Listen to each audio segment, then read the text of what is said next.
Well, hello friends. We promised you a fun sew-along where you could learn different techniques and that the sign-up started on July 20th, which is today. And so I'm here to tell you a little bit more about the sew-along. The concept behind the sew-along is to try new techniques or master ones that you have tried before but maybe not got the hang of.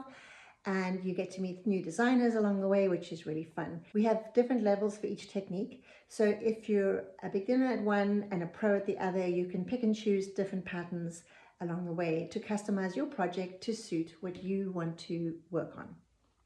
And at the end of the sew along, you'll end up with a sewing pouch that's super cute to keep all your sewing gear in. So let's have a look at the project. So the first pouch design is Rosie Taylor's Many Ways pouch, which is a really cute pouch. It's about 7.5 by 5 inches, so it's a great size. It's got a beautiful gusset with a zipper that goes all the way around. On the one side, we'll sew this FPP block, which is my teacup pocket block I shared with you a few weeks ago. And inside the teacup is a pocket, and inside the pocket is this little tea bag needle keeper with a fussy cut tag. On the reverse side, we have Sarah Filke's block, which is the needle turn Appliqué cake block, which is really cute, very juicy with the cherry. And there are different levels there too. And the cherry has a little magnet inside, which is a great needle minder for while you're busy stitching. And then inside, there are lots of beautiful pockets for you to keep all your goodies in. So this pouch is the intermediate level pouch. If you've never sewn a zipper before or made a pouch with binding and you feel like this might be too tricky for you, we have another solution.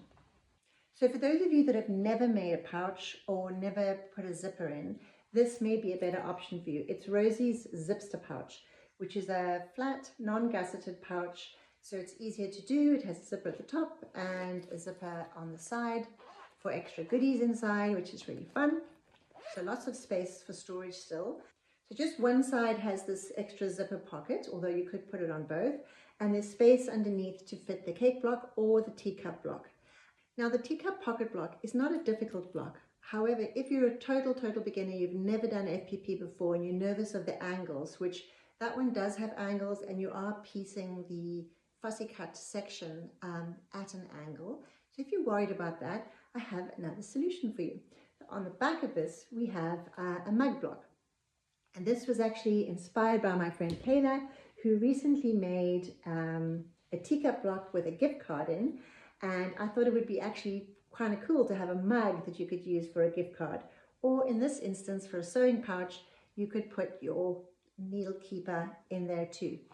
So this block is a little bit easier than the teacup block because it's joined at a 90-degree angle. So it's just straight joins. There's no weird angles when you're doing the fussy cut section. So if you're a total FPP newbie, this might be the one for you.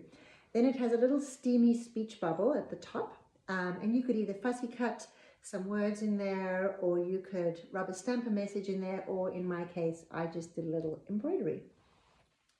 So these are the two pouches you can choose from, and you can choose either the teacup or the mug, and then you have the cake on the reverse sides. And Rosie, Sarah and I will be posting more pictures over the next few weeks so that you can see more examples to inspire you to make your pouch.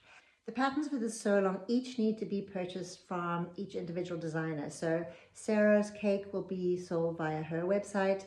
Rosie's two pouch patterns are listed in her Etsy store. So the Many Ways pouch and the Zipster pouch you can find in Rosie Taylor Crafts on Etsy. And my teacup pocket block is available for sale in my Etsy store. The mug pattern was a last minute addition, so that only was developing last week, so it's not quite done yet. So I'm hoping to have that out within about a week or so. So hang in there if the mug is the one you wanted. It is coming soon.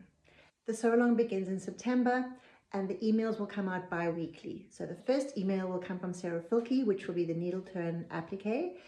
The second email will be from me, which will be about the FPP blocks. And then the final one will come from Rosie, which will have tips for making the two different pouches. We specifically chose smaller individual blocks so they were easy to finish on time so that you can feel satisfied and hopefully learn some new tricks along the way. The sign-up start today. There's a link in my profile for the sign-up form. Rosie and Sarah will have links in their profiles too. And I will see you in September.